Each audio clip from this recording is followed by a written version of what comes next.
Wearable tech. Sounds good, right?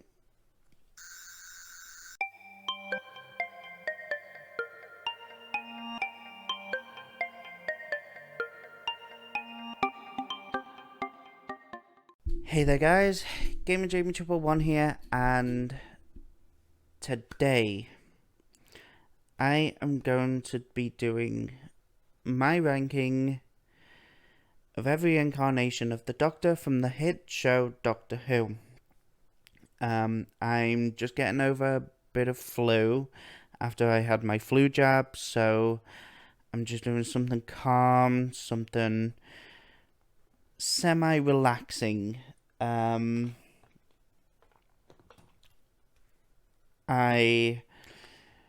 have got 16 places for 16 distinct incarnations. Um, I am doing it from the show itself rather than expanded media like Big Finish, etc. Except for one instance where I included a short story as part of the Incarnations era, due to that era being very little on screen and mostly off screen audio dramas. So I give that incarnation a little bit of extra footage to work with on screen and make it a little bit fairer to the actor. But starting at number 16, we have the Sixth Doctor, Colin Baker. This Doctor is this far down, and the only one I outright don't like from the show itself, because right off the bat, he is an objectively wrong Doctor. And I mean wrong in that he doesn't feel right because he is unreasonably angry towards his companion, nearly killing her. He is very self-centered and thinks he's above everyone else in the room. And that outfit, an outfit so horrible, even the actor wished he had something else to wear. He has said his idea of his Doctor's outfit was more along the lines of what Christopher Eccleston's outfit was. And this Doctor just straight up killed people in an acid bath and walked away with a stupid quip about not joining them. It just rings wrong for me after seeing all the Doctors before and since. It just makes this incarnation stick out like a sore thumb. In a bad way. So yeah, he's stuck down here.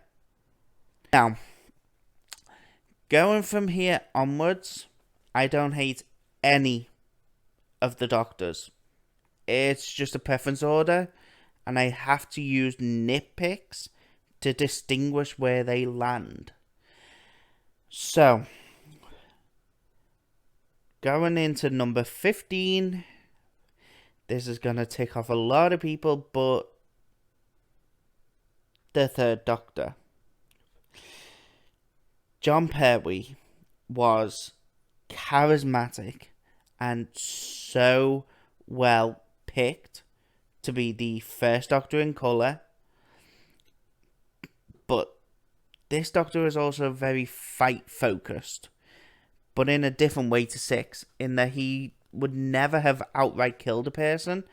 Every time he attacked someone, it was always with the express knowledge that they would wake up again within a few hours with a bruised bum and a more bruised ego.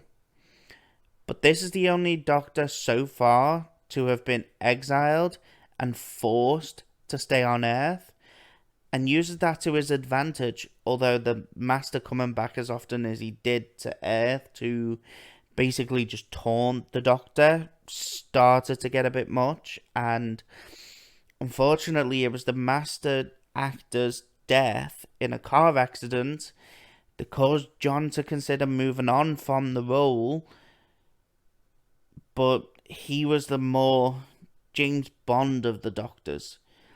He's very much an action hero and gadget focused Doctor, but that is all he is, and ultimately he is this far down because he's just a gimmicky Doctor, and he tends not to stick around too much and leaves people behind because he has no other choice.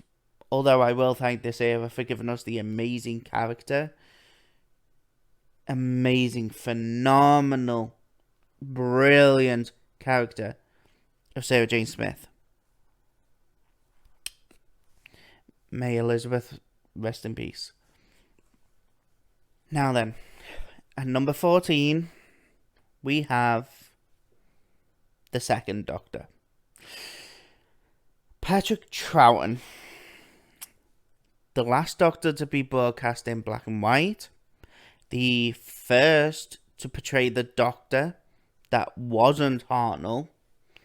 And the first to be running away from any threat shown to him. Basically, if this Doctor was running, you had better be running too, or about to, as soon as you see him. Because there is a great reason why he was running, and that was likely a threat that even he can't defeat.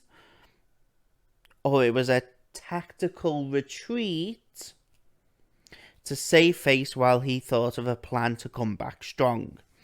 And that was what this Doctor excelled at. He almost lulled the opposition, whoever they may have been, into a false sense of security because he played the buffoonery up to the max. And while, as of recording, there was huge swaths of this Doctor's tenure missing along with Hartnell's, I have to go off what is there. And what is left, including his transferal to colour with a serial from the 3rd, the 5th and the 6th Doctor's runs, I can say I really like this Doctor. While I'm unable to see his tenure in its entirety, I can at least look at what is left and say, yes, I got that Doctor and what that Doctor is all about. And short of building my own TARDIS and travelling back to the 60s to see all the episodes on broadcast that are missing, I have to go by what is there, unfortunately. Now then, on to unlucky number 13,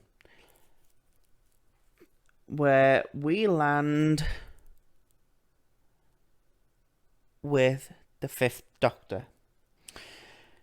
Peter Davison, the Doctor who was riding the coattails of Tom Baker for the majority of his run, and only getting out of that shadow in time for his final story, which even he has said he wished wasn't his final story because he liked that his era was getting good, and while it's a given that most Doctors will ride on their predecessors for a story or two, but to have an entire era right up until the Doctor's literal final story being basically 4 in a breathless manner and a cricket outfit with a stick of celery on his lapel for some reason, it's just unfortunate for the actor because he should have been given stories like Castrovalva, which was tailored to this Doctor, and he never got that until the end, which is why he is this low on the list. And don't get me wrong, I don't hate this Doctor, but I do hate that they relied on Tom Baker's popularity too much and didn't allow Peter to forge his own path. And even within the first 2 years of this Doctor's run, had all the first 5 Doctors in it, and had only a small chunk being the incumbent Doctor until the latter half, when he has to share the screen with doctors who are more popular than he was at the time. And while I know there is more tailored audio drama stories by Big Finish for this Doctor, I have not heard any. So I am just going off the show itself, and this is where he lands, unfortunately. At number 12, we have the First Doctor. William Hartnell, Richard Hurndall, and David Bradley. The First Doctor is this low on the list because I am physically unable to see the entirety of this tenure as the Doctor. And the only 2 appearances of this Doctor by other actors only happens to diminish this Doctor. So I have no choice other than to put this Doctor at the number 12 spot. While the other actors do a great job of acting as Hartnell did, the stories they are put in are not very well executed character-wise for this Doctor, unfortunately. But from what I am able to see of his original run, Hartnell had a spark, and you could almost see his joy for being the Doctor. And in his only reappearance after his exit during the 3 Doctors serial, you can see that not only his failing health was severely apparent, but also that he was practically desperate to be back on an actual set with his 2 successors and getting into the nitty-gritty. But they had to have him in a soundstage on his own and have it explained away that he was stuck in a time eddy, and have him basically read off cue cards to camera and hope it all lined up in editing, while Hartnell's actual reasoning was his brain condition after a few strokes had left him with an inability to remember lines properly, if at all, and as such he was unable to take part in very much filming beyond what we saw him participate in, which is the saddest part, especially with his passing happening within just 18 months of the 3 Doctors airing.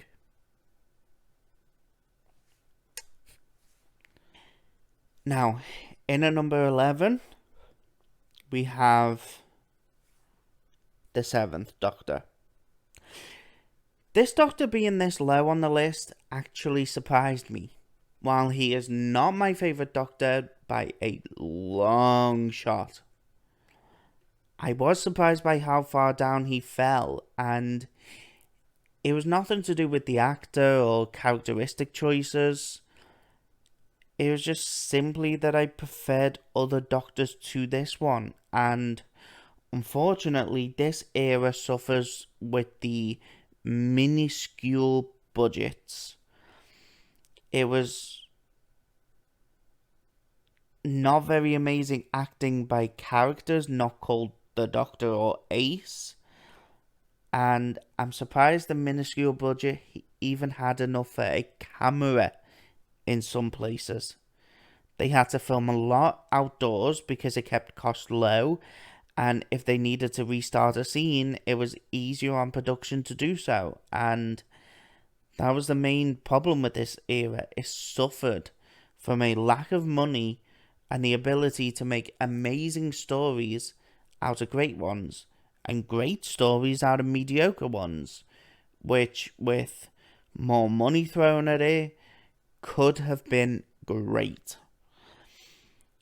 The only fall down was that the monsters were lackluster, to say the least, and the stories didn't have enough put into them to make them stand out. But this Doctor, beyond all that, was fun, which I have to say is why this Doctor is higher than the rest on this list. I had to go off the fun factor for this era because that was the only thing left. The wonderment wasn't there. The falling budget meant the epic scales weren't there.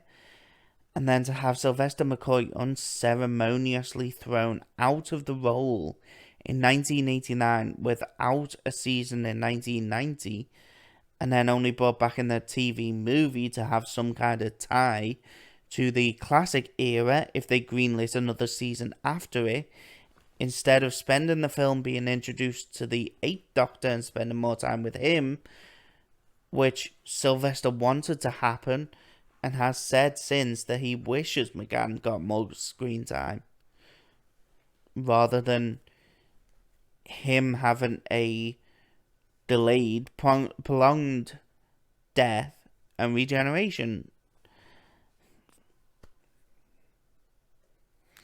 I'm praying to the gods right now, because to the gods, the goddesses, everybody who is a deity of some kind, because I am not going to be liked for this. But at number 10, fittingly enough, is the 10th Doctor, but in his first incarnation. David Tennant, in what is the first of his 3 incarnations.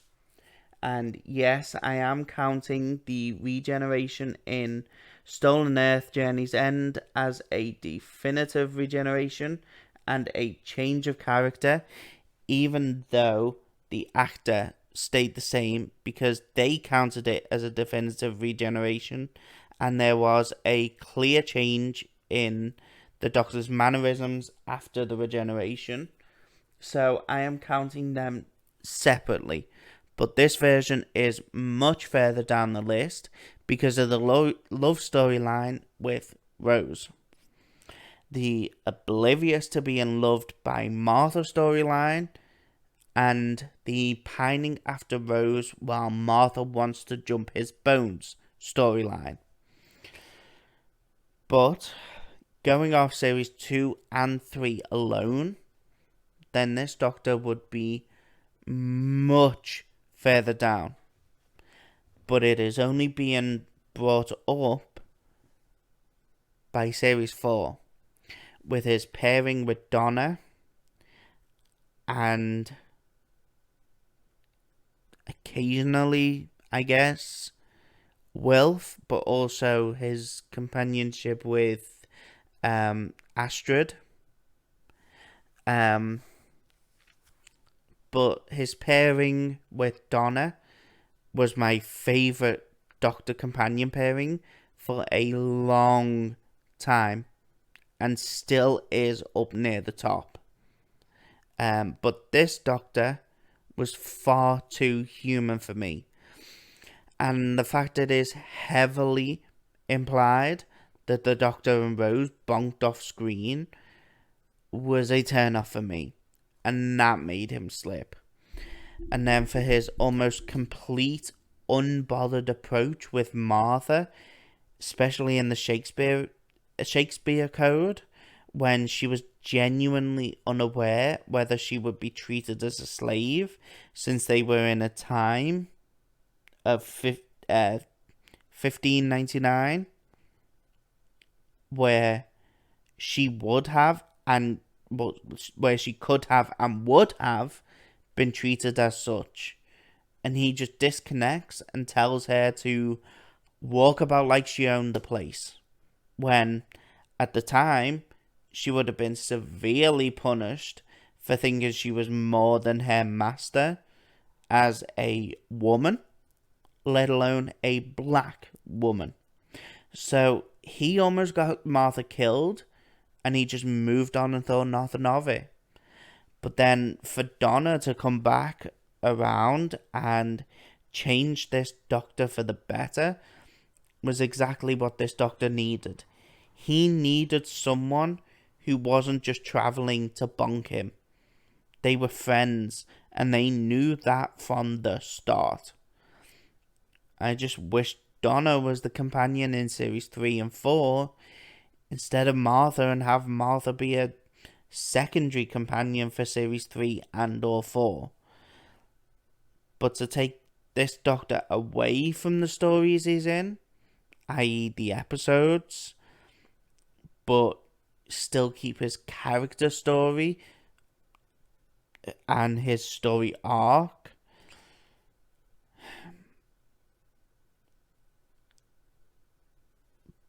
and his chemistry with his companions, and the character choices of both actor and writers, puts this version this far down because of the story, the love storyline with Rose, and the oblivious to being loved storyline with Martha. Now, at number 9 is the War Doctor. The late, great John Hurt. This Doctor is up this high because his entire story arc was set up, played out, and concluded very satisfactorily. But he is only middle of the list because it is just average. He, while a great performance, can't go any higher because he is talked about as being a warrior, but we don't really get to see what is warrior-like about him. The only thing we are shown about him is that he has the moment and that it was guarded away, but that would have been a great way of showing how much of a warrior he is by showing how he got it. Instead, we are just told he is a warrior and have to accept it. He doesn't seem faster than any other Doctor, sneakier than any other Doctor, or more combat focused than any other Doctor, etc. And don't get me wrong, it would have been unfair to have asked a 73-year-old John Hurt to be Keanu Reeves in The Matrix, but they could have shown us something that was warrior-like to prove he should be the only Doctor who is able to and can handle something as big as the moment. Even if it's just something as simple as using his advanced intelligence on someone to be able to get into the compound, to be able to get the moment, or show him guiding the TARDIS through the compound to find the moment, and how he is very naturally more intellectual to be able to navigate a heavily guarded compound unnoticed and without breaking anything in there. But they don't. He is shown as just another Doctor with a more famous face and a deeper voice and a gravelier voice. And because of this, he can't be higher. If they had shown him as a great and plentiful warrior and it was executed well, then he could have been higher. But as it stands, he settles here. Now, at number 8, the 9th Doctor, Christopher Eccleston, the first Doctor of the modern era, the first of the 2000s, the first Mancunian to play the Doctor, and the first to use his native accent rather than received pronunciation, or RP, also known as BBC English, during the classic era of Who. Every actor until Eccleston had used an RP accent, except for McCoy, who had a bit of Scottish RP, but it was still an RP accent of sorts.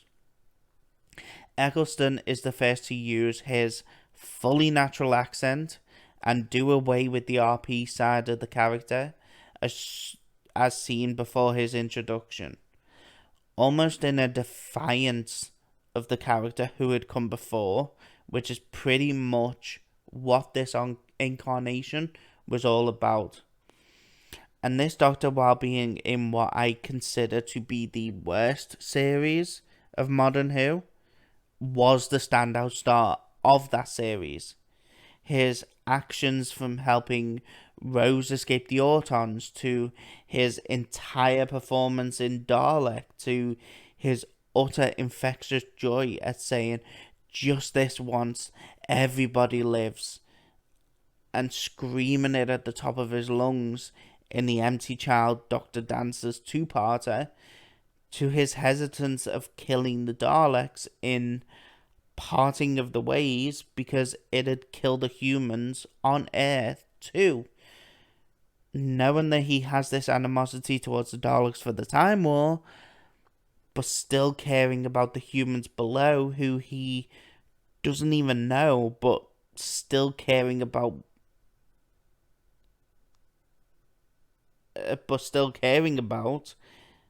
is what makes this Doctor creep up the list. The only reason he is this low is because of dud stories in his run, which makes his which brings his ranking down.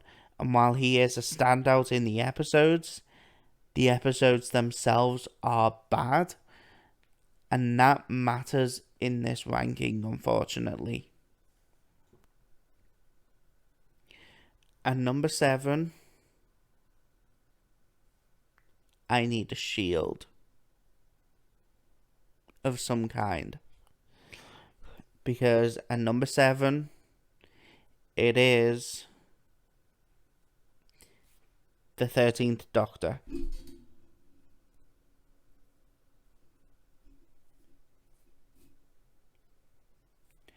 Okay, there's no backlash right now, but I anticipate that changing very soon. Jodie Whittaker, 13th Doctor. The first female actor to play the Doctor. The first northeastern actor to play the Doctor. And the first to give the Doctor a Yorkshire accent. And the longest serving Modern Who Doctor by about 3 months and 2 weeks so far. Right off the bat, I never got this Doctor fully. I enjoyed her enough that I stayed watching, but I never actually got what she was about until Haunting of Villa Diodati, which was her 19th episode. And then the very next episode, I lost what she was about again, because her moral compass depended on what the episode required of her and the scene required of her. She chastised Robertson for killing the Queen Spider when it was dying anyway, and was very okay with killing the other smaller spiders by letting them either starve to death or cannibalize each other until one died alone, or they'd have ran out of oxygen, effectively suffocating them to death. And then a single episode later, she almost put an entire space ambulance at risk because she wanted to take control, and only realized she was being selfish when she was told by the space paramedic. And then in series 12, she has a moral compass that flips around more than a fish plonked on land trying to get back to water, sometimes in the very same episode. And this is not to mention that she used the Master's race, being a now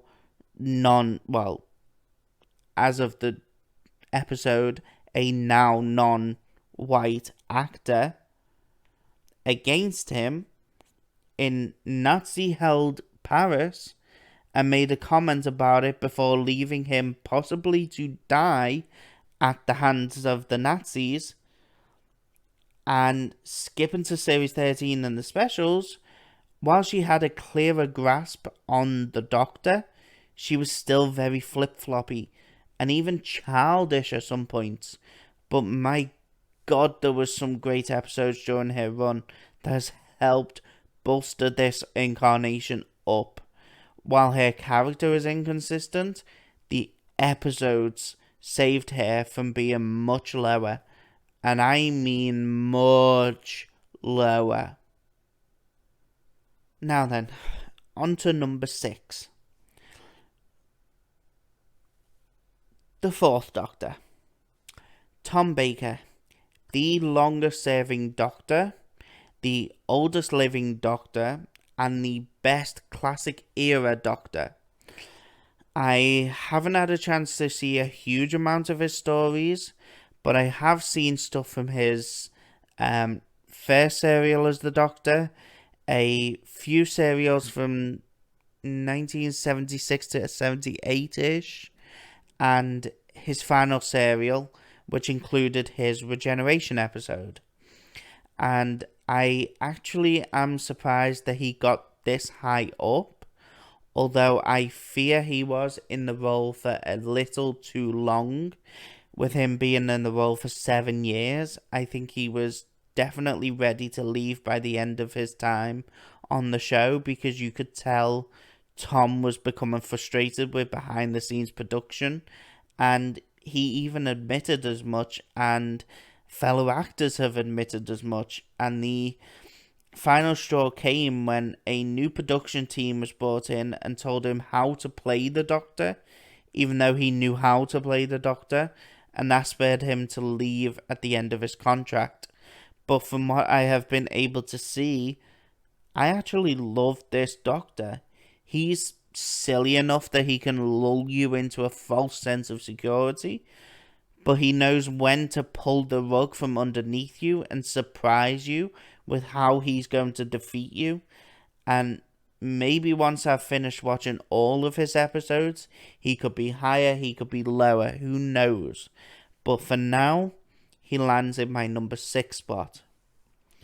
And moving on to number 5, quickly as possible. The Fugitive Doctor, Jo Martin. I have to admit that Jo Martin killed the time she had on screen as the Doctor. And in a way, as Ruth too, originally. And it kind of makes me wish Jo Martin was cast instead of Jodie, because the placing speaks for itself. I have seen Jo Martin in 4 episodes, and she is 2 places higher than Jodie, who had 31 episodes. There could have been a million reasons why Jo wasn't cast to begin with, including her being an active actress. She has other commitments and she couldn't commit to Doctor Who in 2017 when Jodie was cast and started filming.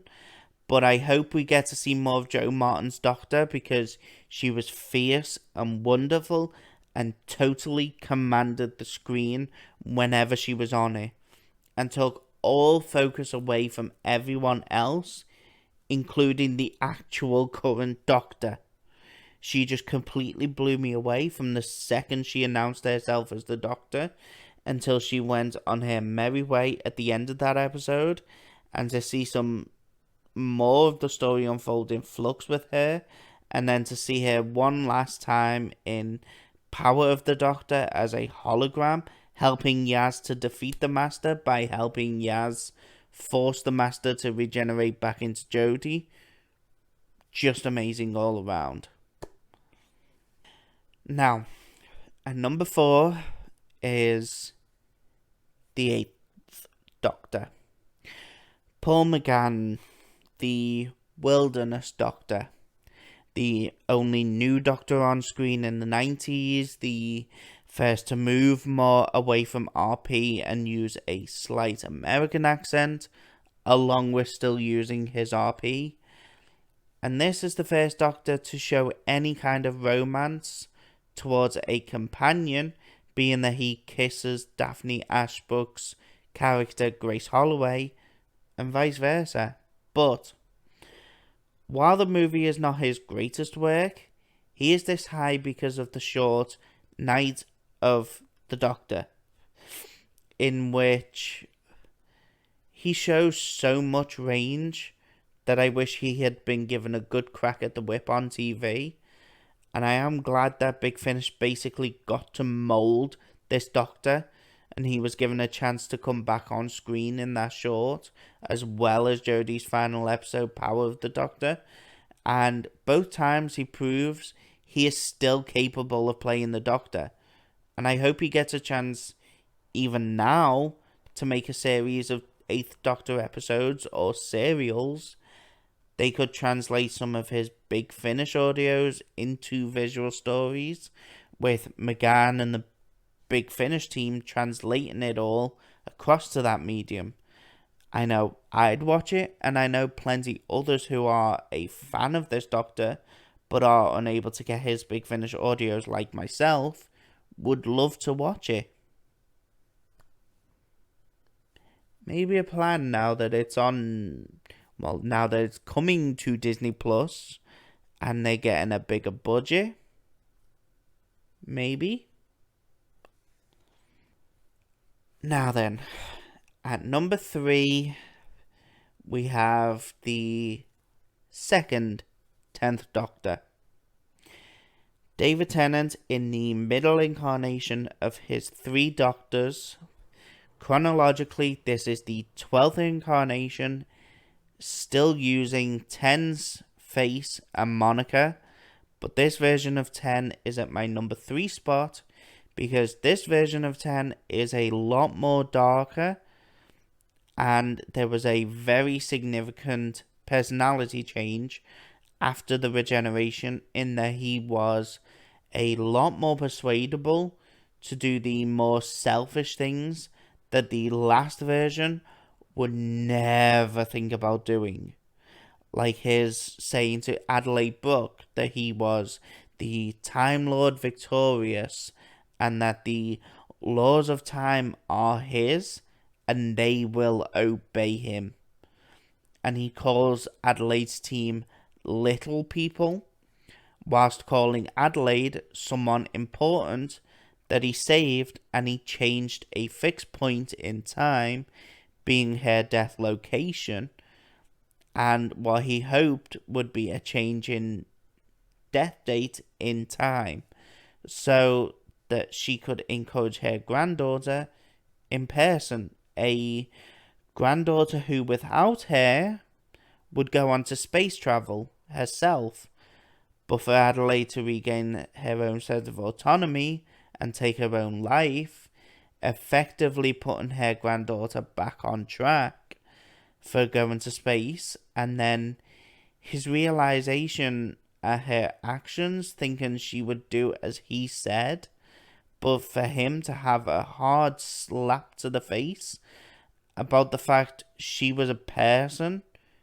and she wasn't his plaything to control the life of, and in turn her granddaughter's life, and a nude appearing to him to basically force him to see himself for what he has become, and then for him to be selfish and have a hissy fit about doing so much more in his current incarnation, and then finally accepting that he must sacrifice himself for one person, Wilf. Realizing that, yes, right now he is sacrificing for someone he considers to be important to him, but that any other time he would have sacrificed himself in a heartbeat for any random person. And the fact this Doctor had just 5 specials, and all 5 of them I found to be enjoyable in one way or another, just speaks to how strong his run was towards Tennant's time on the show coming to a close. Now then, on to number 2. In my second spot is the 11th Doctor. Matt Smith, the youngest actor to play the Doctor, the first Doctor under Stephen Moffat's tenure, a showrunner. The final Doctor in what he thought was his first set of regenerations. Thank you, Chibnall, for ruining that. And the first of the modern era to have a TARDIS interior change during his era. And the second interior I actually liked more than his original interior, being that it was more mechanical. And if I had my own TARDIS interior, I would have had a mixture of the mechanical interior he had for Series 7B and Capaldi had, mixed with the steampunky interior of McCoy/McGann's TARDIS from the movie.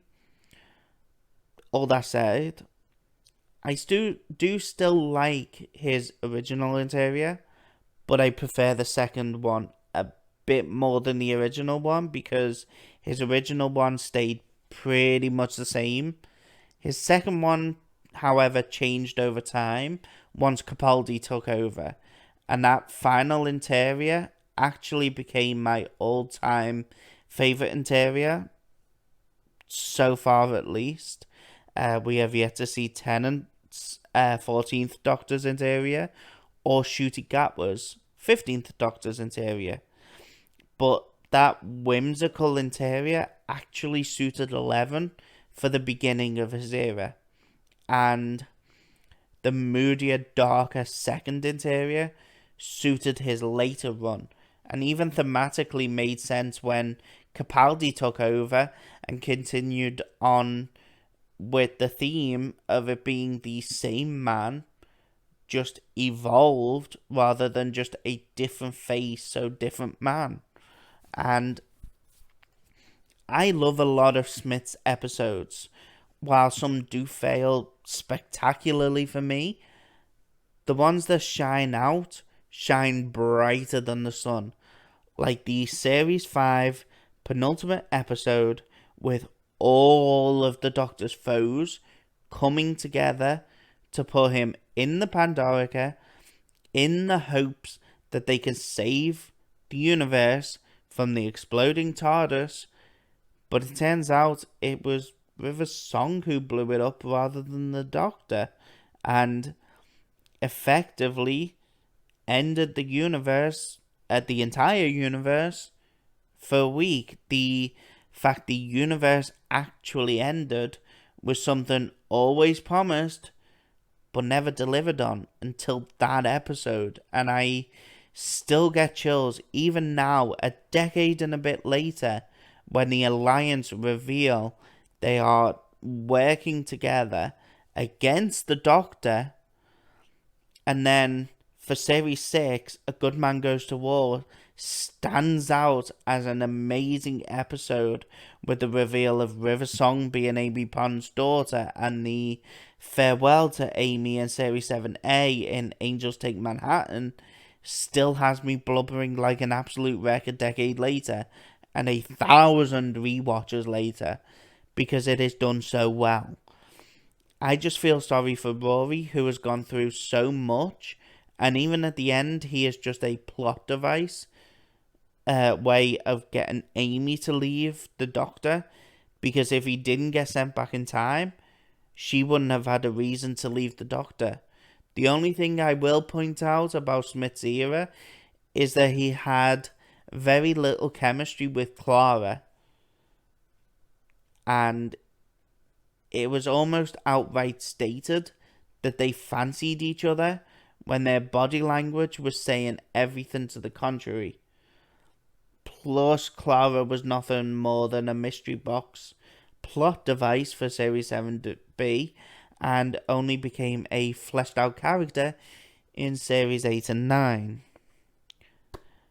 But he is not my number one,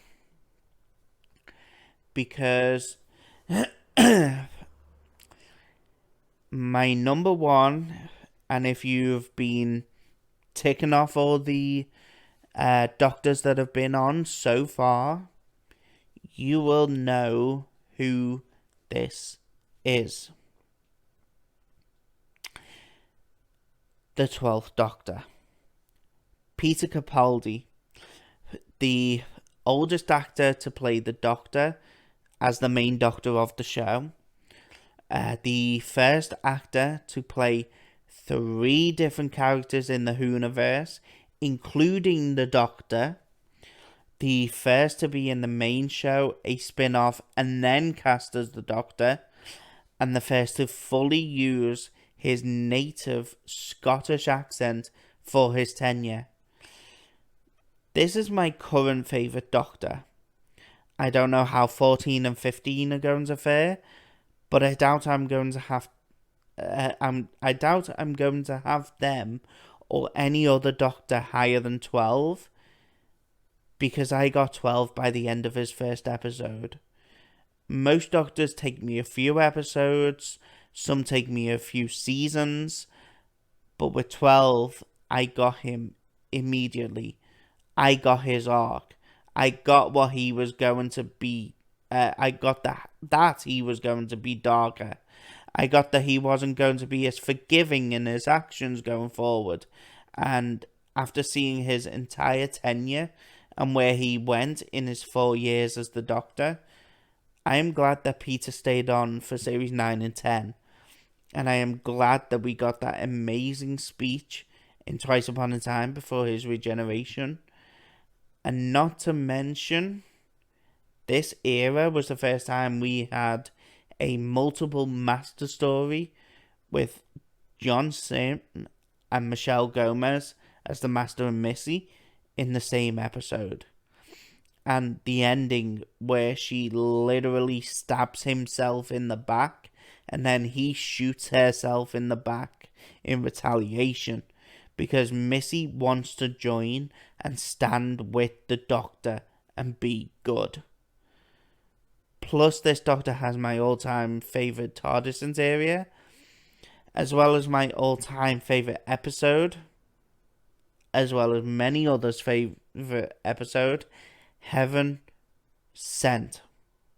And this Doctor has my favourite Doctor speech, being the Zygon Inversion War speech, the speech that had me crying when I first saw it, and still gets me teary-eyed even today.